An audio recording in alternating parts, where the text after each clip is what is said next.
Finalmente corresponde la ponencia a la doctora Judith Charager. La doctora Charager es psicóloga y realizó sus estudios de posgrado en educación superior en la Universidad de Leiden, Holanda, y es también magíster en salud pública. La doctora Charager es profesora titular de la Pontificia Universidad Católica de Chile y se ha especializado en áreas de educación superior, en temas de calidad y acreditación, y también en lo que es desarrollo de competencias de estudiantes y la percepción de empleadores, entre otros temas. Estimada Judith, le damos la palabra. Muchas gracias. Si estoy silenciada. Voy a compartir pantalla. Bueno, pero antes de compartir, solo quiero agradecer la oportunidad que me da la red Telescopi para poder conversar con todos los que están aquí, que están invisibles, pero conversar con todos. Y espero que las ideas que voy a exponer contribuyan un poco a la reflexión a la que nos invitó Karina.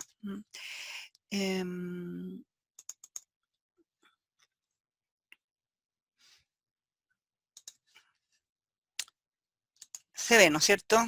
Supongo que sí. Bueno, primero que nada quiero, bueno, el título, hemos titulado esta presentación como mirando más allá de los resultados de aprendizaje en la enseñanza virtual, cómo repensar la calidad de la educación. Si bien está mi nombre como expositora, no puedo dejar de reconocer el aporte en ideas y en búsqueda de información de dos colaboradores de trabajo, Emilia Tagle y Joaquín Zamorano, quienes están en la audiencia en este momento. Antes de partir, yo no tengo como partes en la presentación, pero sí quiero comentar que hay dos pilares que la sustentan. En primer lugar está todo el tema de la virtualización y de los impactos y los efectos, pero también un segundo eje que se cruza y que se entrecruza es el tema de la calidad de la educación. ¿De dónde surge la presentación? Ahí pueden ver un mapa que va evolucionando. Si ustedes se fijan a mano derecha, va viendo cómo se va alterando y cambiando en forma asincrónica en el mundo, en que cuando estaban cerradas las escuelas y las universidades en una zona del mundo, nosotros en América todavía no, y después hay como un intercambio y en América del Sur y América del Norte ahora estamos en la misma situación y no lo voy a dejar pasar todo el tiempo, pero ustedes quiero que vean como el dinamismo del efecto de la pandemia en términos de la actividad académica. Bueno, ¿de dónde surge la presentación? ¿Cuáles fueron las preguntas o los impulsores que me llevaron como a pensar en las ideas que quiero compartir hoy día? Ya lo dijo Karina, en cierta forma, la pandemia, ¿qué fue lo que produjo? También lo dijo Pedro, pasamos de estas salas de clases presenciales, con estudiantes sentados, como ustedes pueden ver, muy próximamente uno con el otro, con un profesor o profesora en una pizarra común y corriente, no en un Blackboard digital, a el impacto de la pandemia en que dejó estas salas completamente vacías y hubo que hacer una transición de emergencia sin planificación previa a esta educación en línea durante la pandemia, que, y creo que lo señaló Karina, fue efectivamente una improvisación de emergencia. No ha habido una planificación en ese sentido. Probablemente Pedro Uribe contó una situación bien particular en que los pilló a la Universidad Andrés Bello en una situación de mejor preparación en términos de la tecnología, pero no es el caso de la gran mayoría de las universidades en Chile, por lo menos.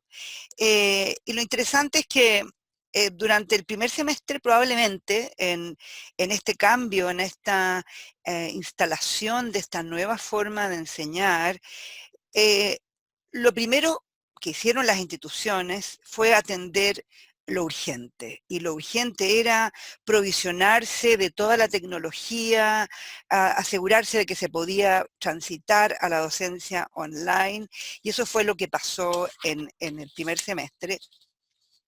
Incluso algunos colegas míos, colegas académicos, ¿no?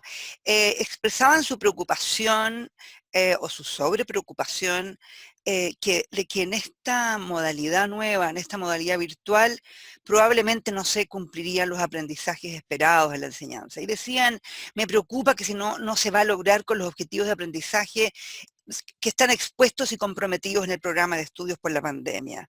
Y la verdad es que probablemente esa fue como la primera impresión, porque poco a poco los estudiantes empezaron a levantar otras necesidades y pasamos de necesitar apoyo tecnológico para su aprendizaje cognitivo a necesidades más de apoyo emocional o psicosocial. Hay un estudio, probablemente hay auditores o personas que nos están viendo que no son de Chile y no conocen la experiencia de un organismo o una entidad que se llama Pulso Estudiantil, que en junio del 2020 aplicó una encuesta a una enorme cantidad de estudiantes y yo he elegido solamente dos gráficas, ¿no es cierto?, donde se demuestra que a esa fecha, en junio del 2020, los estudiantes ya empezaban, fíjense ustedes, las dificultades están señaladas en color naranjo, las dificultades estaban ya centradas en aspectos que no tenían que ver con el dominio o la disposición de recursos tecnológicos, sino que tenían más que ver con cuestiones más de índole personal y relacionales. De la derecha ustedes ven también, ¿no es cierto?, cómo los estudiantes declaraban que su bienestar personal había sido impactado negativamente y es bastante parejo incluso por comuna y por nivel socioeconómico. O sea, esta fue una pandemia o esta situación de presión que ha afectado transversalmente a toda los estudiantes. En este caso la encuesta se refiere a estudiantes. Otra cosa que empezó a aparecer, ¿no es cierto?, es que activó el interés y que Karina llama esto infodemia, que es verdad, ¿no es cierto?, empieza a haber una enorme cantidad de literatura acerca del impacto de la pandemia en la actividad académica, en la docencia, pero gran parte de ella está dedicada al efecto y al impacto en los aprendizajes. Pero también empieza a poblarse de estudios que tienen que ver con un elemento que a veces está olvidado y que es el eje que yo quiero seguir en esta presentación, que tiene que ver con el bienestar de los estudiantes. Y empieza a ver, como ustedes pueden ver allí, una cantidad enorme. Yo he seleccionado algunas imágenes para que vean, porque es de distinta orden, ¿no es cierto?, la literatura especializada que empieza a ocurrir. Seleccioné de 3 artículos, de 3 papers, algunas ideas que podrían como servir de marco para lo que quiero exponer a continuación. Uno de los artículos interesantes que a mí me pareció novedoso es un artículo que en inglés, digamos, dice allí, ¿no es cierto?, que el aislamiento social agudo evoca respuestas neurológicas parecidas al hambre de alimento. Y lo interesante acá es que ellos hacen un experimento en que miden la actividad cerebral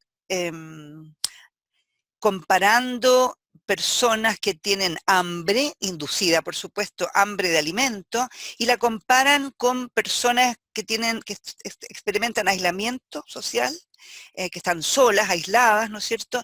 Y por lo tanto se dan cuenta de que tienen patrones parecidos a nivel cerebral, los dos tipos de hambres, por así decir. Esta hambre de alimento físico, de alimento comida, y esta hambre de interacción social, tienen patrones parecidos a nivel neuronal. Este es un artículo, no puedo dar fe de que esta es una experiencia que pueda ser comprobada por otros investigadores, pero me pareció interesante cómo se levanta un punto que surge una pregunta, ¿no es cierto?, o hace surgir una pregunta, que es ¿cuánto y qué tipo de interacción social positiva necesitamos para reducir esta como ansiedad neuronal y que tiene algún impacto de alguna manera en otros ámbitos, ¿no? Hay alguna literatura que plantea que la deprivación de alguna necesidad, tanto física como social, puede reducir la motivación para perseguir otras motivaciones u otras necesidades, como por ejemplo, en este caso, la necesidad de aprender. Entonces, por eso me pareció interesante seleccionar este artículo y comentar con ustedes algunas de las principales conclusiones. Otro artículo interesante que me llamó la atención de la cantidad de asuntos que revisé y este es anterior, es interesante, fíjense en la fecha, no sé si alcanzan a ver, esto es prepandemia, ¿no? Es un artículo que tiene que ver con los efectos del anonimato, la invisibilidad y la falta de contacto ocular y cómo eso impacta en la desinhibición del comportamiento en línea, ¿ya? Y ahí aparece, lo destaqué en amarillo, que se ha demostrado que hay un efecto negativo de desinhibición en línea, comportamientos más agresivos de las personas, justamente porque no hay un contacto real de las personas. A mí me preocupa muchísimo este tema y me preocupa cómo un comportamiento, una tendencia que hemos visto en los estudiantes en general, antes de la pandemia, que son estos comportamientos de bullying online, estos comportamientos de funas online, se pueden exacerbar en esta situación de aislamiento durante la pandemia y esta falta. Perdón, algo pasó aquí. Disculpen. Ahí. Otro estudio, y aquí está bastante articulado con lo que comentaba Karina, ¿no es cierto? Y es el impacto de la pandemia y de todo lo que ocurre en este contexto en los académicos.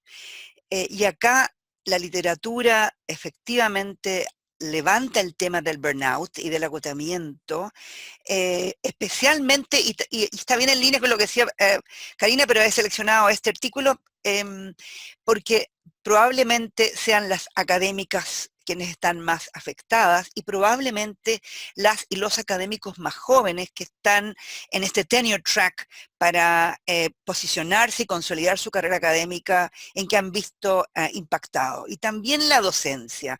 Yo creo que muchos de los que están aquí presentes hemos hecho clase a cuadraditos y no tenemos contacto con los estudiantes, no sabemos si cuando empiezan las clases a las 8 de la mañana, si están durmiendo y prenden su computador, no sabemos no hay feedback directo y por lo tanto eso puede generar un estrés importante y como bien comentaba la primera expositora, se genera un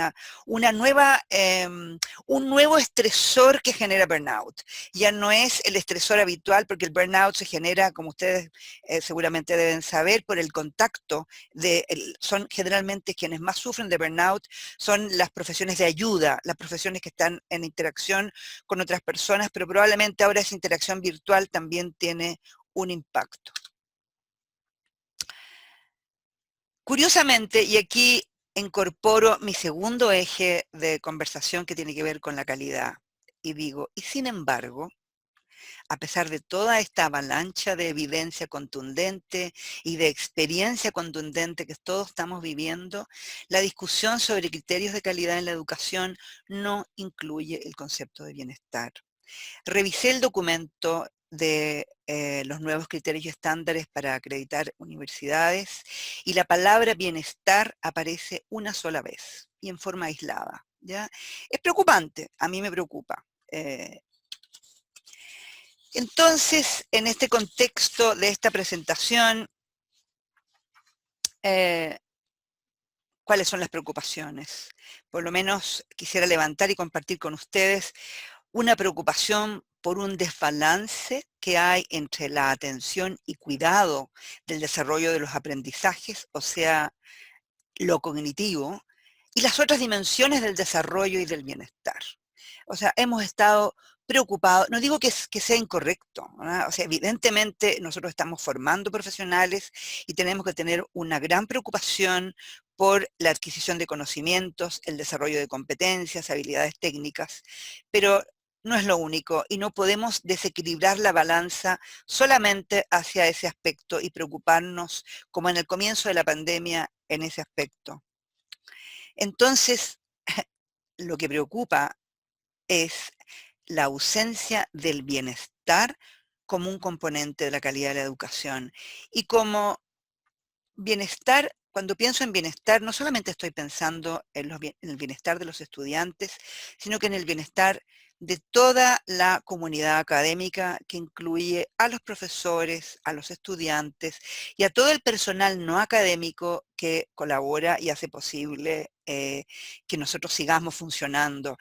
Si ustedes deben haber visto el comienzo de la pandemia, cuando nadie podía ir a las universidades, los que sí iban, y ustedes deben saber en sus universidades lo mismo, porque si no nada funcionaba, eran los técnicos encargados de la comunicación online. Si ellos no iban y arriesgaban su salud yendo a la universidad vacía, no podríamos haber tenido la actividad en línea. Bueno, esta es la nueva realidad en educación superior que nos espera para el futuro. Y entonces acá en la lámina siguiente instalo mis dos conceptos que quisiera que estén asociados, coordinados, articulados y que tengan copresencialidad aun cuando sea en la realidad virtual. Entonces, para favorecer la presencia y participación y aprendizaje del estudiantado en su formación, es clave comprender, gestionar y promover el bienestar universitario. Y esto es importante tanto en el contexto actual de enseñanza virtual como en la normalidad antigua, digamos, como en la normalidad pre-pandemia. Lo que hizo la crisis de esta pandemia solo lo hizo como un hecho urgente. Lo que hizo fue correr la cortina y mostrarnos una realidad o una necesidad que ha estado y debe estar siempre presente. Ahora, ¿qué es el bienestar? Ese es un tema interesante, ¿no? Hay la literatura tiene un montón de enfoques, he seleccionado para compartir con ustedes este, porque tiene un buen esquema, una buena imagen para que sintetiza conceptualmente. Lo pueden buscar, si ustedes buscan en Notre Dame y buscan esto del McDonald Center for Student Wellbeing. Y este, si bien es un buen esquema circular, probablemente es bastante limitado como enfoque conceptual, ya que no permite visualizar las interacciones y combinaciones de todas estas dimensiones. Sin embargo, creo que deja muy en claro que el bienestar es una cuestión compleja que abarca distintos ámbitos de las personas y de las instituciones, ¿no?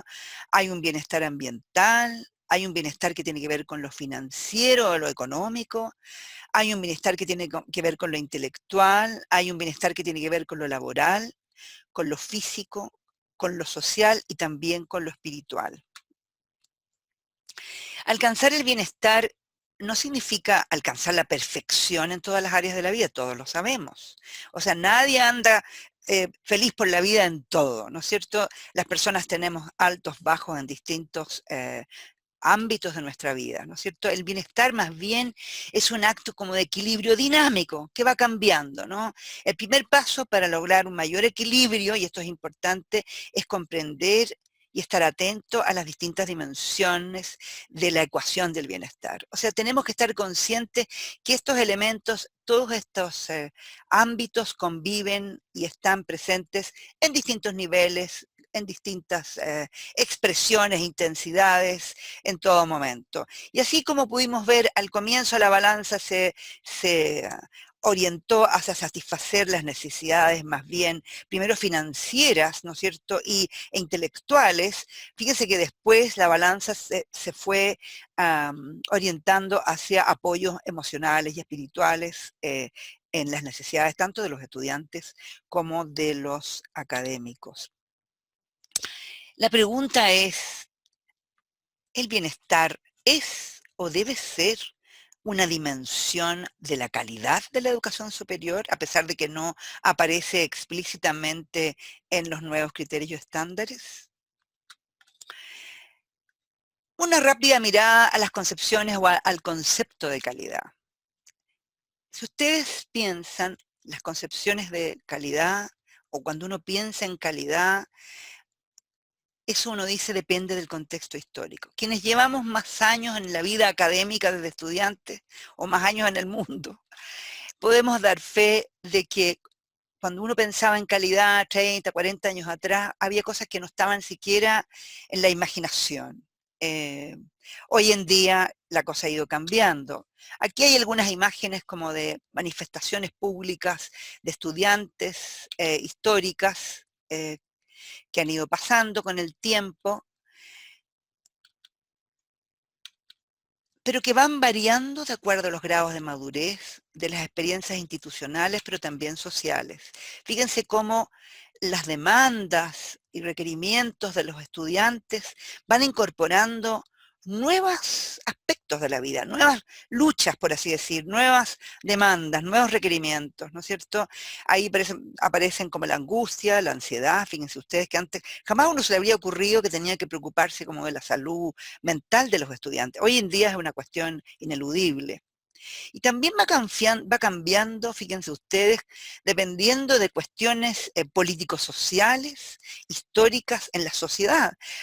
Fíjense ustedes que ahora el tema de la calidad está cruzado por el tema económico, está cruzado por el tema del lucro, está cruzado por la palabra derecho social. Cuando yo entré a estudiar a la universidad, esos conceptos no estaban en el discurso público, ¿no es cierto? Hoy en día sí lo están.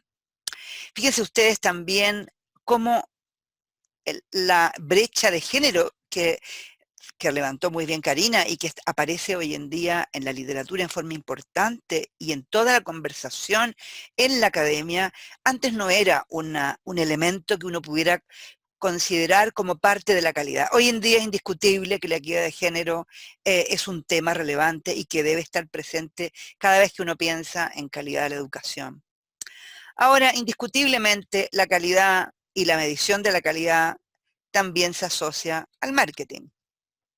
Ahí hay un montón de imágenes en que, por cierto, todas las instituciones, tanto en Chile como en el resto del mundo, tienen que sobrevivir. Piensen ustedes cómo ha disminuido el aporte estatal a la educación pública y privada, por cierto.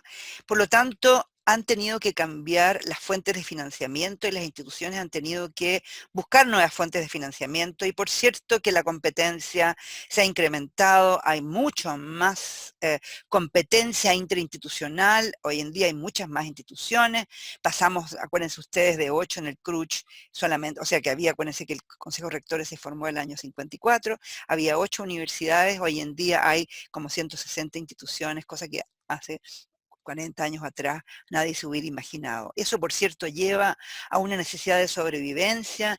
Hoy en día se ha masificado la educación, por lo tanto, la competencia por los mejores estudiantes también es un tema que no podemos negar y el marketing está presente, qué duda cabe. Entonces, hay un impacto en la evaluación de calidad y de alguna manera, cuando uno piensa qué es la calidad, y ahí está la conversación sobre qué es la calidad, uno está en la discusión determinando cómo se evalúa, cómo se certifica o cómo se acredita la calidad, porque uno levanta qué es calidad y qué no es calidad. Y el sistema de acreditación chileno integra concepciones relacionadas con la consistencia interna con los propósitos, claro que con los nuevos modelos de acreditación eso ha perdido un poquito el peso, pero también con las exigencias externas, con el ajuste con estándares externos consensuados por comunidades académicas, por lo tanto debiera haber un equilibrio, no sé si lo hay, entre el ajuste a los propósitos, el cumplimiento de la promesa, por así decirlo, con el cumplimiento de estándares externos. Sin embargo, con todo esto, el bienestar hoy no es una dimensión relevante de la acreditación y la verdad es que, por lo menos a mi juicio, si no pensamos que la calidad de la educación debe incorporar como elemento fundamental la consideración de los actores claves de la educación, que son sus estudiantes, que son sus académicos y que es el personal no académico, no estamos tomando en cuenta un elemento que es pilar y piedra angular que sostiene la calidad de la educación. ¿Qué opinan los estudiantes sobre la calidad de la educación? Aquí hay algunos ejemplos de algunas investigaciones empíricas de lo que los estudiantes valoran como educación de calidad. Cuando se les pregunta qué es una educación de calidad, en la literatura y en algunas encuestas en que nosotros mismos hemos participado, los estudiantes mencionan las redes de apoyo de la institución que están disponibles y accesibles para todos los estudiantes, que los profesores sean flexibles en la entrega de la materia y que simpaticen con sus necesidades individuales, fíjense ustedes, que los profesores se preocupen por su aprendizaje y que les ayuden como personas a avanzar en sus conocimientos, que haya servicios de orientación profesional y que la institución tenga una capacidad transformadora. Esos debieran ser como claves o tips para nosotros para decir, ¿cómo no incorporar todos estos elementos a la hora que pensamos en una educación de calidad? Entonces vuelvo a hacer la pregunta, ¿bienestar debe ser una dimensión de calidad en la educación superior? Bueno, hoy en día la acreditación se confunde con la calidad. Fíjense que si ustedes hacen la pregunta a incluso académicos, a personas que están metidos adentro de las instituciones, ¿qué es calidad? Ahí está la tendencia o la tentación de decir que la acreditación es como casi el sinónimo de la calidad. Pero obviamente calidad es mucho más, ¿no es cierto? La preocupación actual por el bienestar, la salud mental de las comunidades académicas, surge justamente de estas mismas personas que definen calidad casi como si fuera acreditación, como que no hay como una timidez para poder incorporar estos otros elementos que son importantes. ¿Qué pasó ahora? El COVID nos corrió la cortina. Y nos hizo ver necesidades que antes no estaban. Y entonces la gestión del bienestar se debe integrar como una dimensión transversal a todos los procesos educativos que debe ser promovida por todos los miembros de la comunidad académica. Es necesario potenciar la idea entonces de bienestar integral, velando porque, y esto es bien importante, que no se encapsule su gestión. O sea, no resolvemos el asunto con entonces decimos, el bienestar es importante, inventemos una oficina de bienestar. Porque va a ocurrir que se va a disociar, como ha pasado, con, por ejemplo, con la externalización de la higiene o del aseo, ¿no?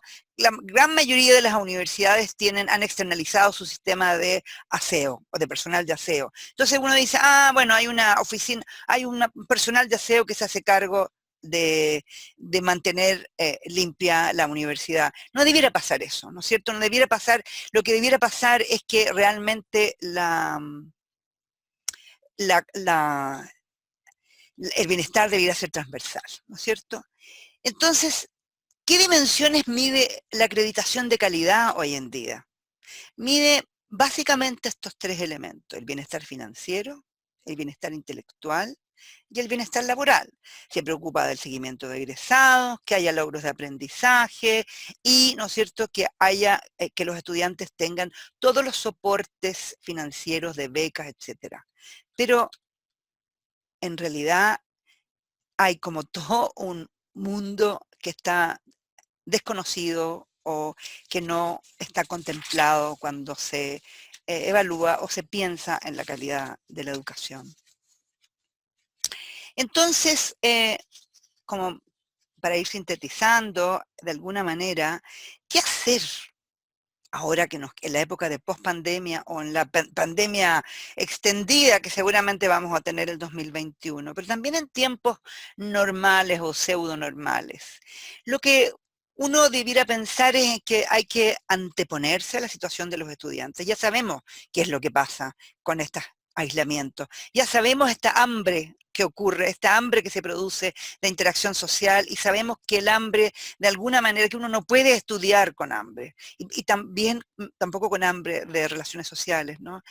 Entonces hay que anteponerse a la situación de los estudiantes, considerando que muchos pueden estar sufriendo una o más situaciones: ansiedad, estrés, incertidumbre, dificultades financieras, sensación de aislamiento, falta de motivación y fatiga de Zoom, no solo los estudiantes.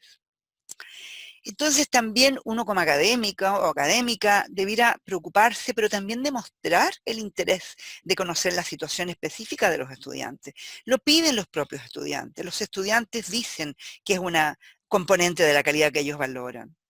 Hay que propiciar la creación de una comunidad de aprendizaje, fomentando actividades grupales, incluso en línea, ¿no? Pero que haya comunidades de aprendizaje, de encuentros, de interacción, incluso en modalidad virtual. Hay que colaborar y ayudar.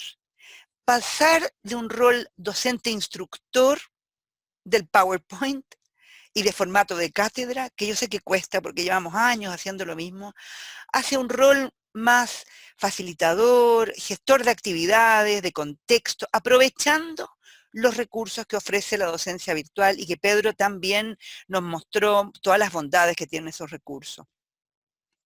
De alguna manera, hay un concepto en inglés que no sé muy bien cómo traducirlo, que nos ha compartido una profesora de una universidad norteamericana, que es community care, que tiene que ver con que el cuidado es una preocupación de la comunidad, no solamente individual, de un profesor con su estudiante, es una responsabilidad institucional, pero no de la institución eh, estructuralmente hablando, sino que es como de la comunidad académica. Por eso el término en inglés como que refleja muy bien el community care. Entonces, el primero ya lo miré, ofrecer espacios para la consulta y el encuentro con el docente fuera del horario de cátedra. Hay una anécdota que hemos comentado con Emilia y Joaquín, que han sido los colaboradores de esta presentación, que es bien interesante, que es la diferencia entre los encuentros casuales y los encuentros formales y programados. Fíjense ustedes que ahora en el mundo académico nadie se encuentra casualmente. Iba pasando a buscar un café y me encontré con fulano o fulana y entonces nos pusimos a conversar. Bajé a la cafetería del campus del patio y se me acercaron 2, 3 estudiantes a conversar y preguntarme cosas.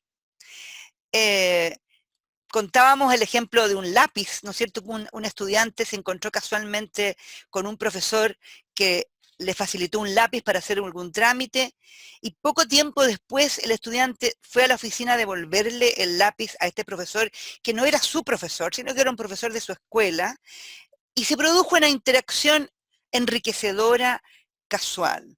Y cito a un colega que dijo que en los encuentros casuales es donde se produce la innovación y la creación. Y ahora con el Zoom y el Teams y todos estos sistemas remotos y virtuales, todos nuestros encuentros son programados. Uno manda un enlace, y hace clic y se junta con la o las personas. Entonces, eso se ha perdido y lo que hay que tratar de generar son, no sé cómo, gracias a las bondades de la virtualidad, generar espacios de encuentro más casuales. Interesante que hay que también como académicos, y no solo como académicos, el personal no académico y los propios compañeros, estudiantes y compañeras, tienen que conocer aquellos de grupos que están más en riesgo, sobre todo los de primer año que no conocieron los campus prácticamente, y los del último año que este año hacían sus prácticas, ¿no? También estudiantes de primera generación en la universidad, de sus familias, que no pueden recurrir a las familias para que les ayuden a comprender la realidad universitaria, porque no tienen ese soporte. Estudiantes con necesidades educativas especiales, con dificultades de acceso a los recursos. Todo ese grupo de estudiantes requiere una atención especial, requiere un cuidado de su bienestar que va más allá de los aprendizajes, pero que por cierto contribuyen a que se logren mejor los aprendizajes. Entonces los académicos y las académicas debemos actuar con flexibilidad docente en los recursos metodológicos, incluso los de evaluación y requisitos de aprobación de las asignaturas. Yo había escuchado lo de estos software para controlar la copia, son brutales, son tremendos, ¿no? Son como unos espías instalados en las habitaciones de los estudiantes o en aquellas casas de los estudiantes donde hay hacinamiento familiar, donde no hay privacidad, y es como meter un espía dentro de la casa. Es terrible. Bueno, ¿qué es lo que debiéramos hacer entonces como en esta situación? Avanzar hacia el desarrollo de una concepción de calidad como un proceso integral que reconozca el bienestar como un componente relevante de la calidad. promover, reconocer y valorar la participación y aporte de los estudiantes. Los estudiantes no son clientes, no son esponjas que absorben. Y establecer una estrategia de evaluación de calidad que considere los ciclos de transformación o cambio institucional que se observan en el tiempo. Fíjense ustedes cómo la calidad va incorporando las concepciones de calidad de elementos nuevos. La equidad de género hoy día es insoslayable, que uno debe contemplarla. Cuando uno va a evaluar una institución o un programa, es un aspecto que hay que estar atento, ¿no es cierto? Hoy en día el bienestar, entonces, también debería ser un elemento que hay que contemplar. Y con esto termino. La calidad de la educación, entonces, es bien importante. Depende de la calidad de vida de los protagonistas de la educación, de sus académicos, de sus estudiantes y de sus administrativos. Y esa es mi última lámina, así que muchísimas gracias por su atención. He puesto ahí los logos de mis dos sombreros, bien importante. Yo soy profesora de la Escuela de Psicología de la Facultad de Ciencias Sociales de la Católica y dirijo Agencia Qualitas. Así que muchas gracias por escuchar.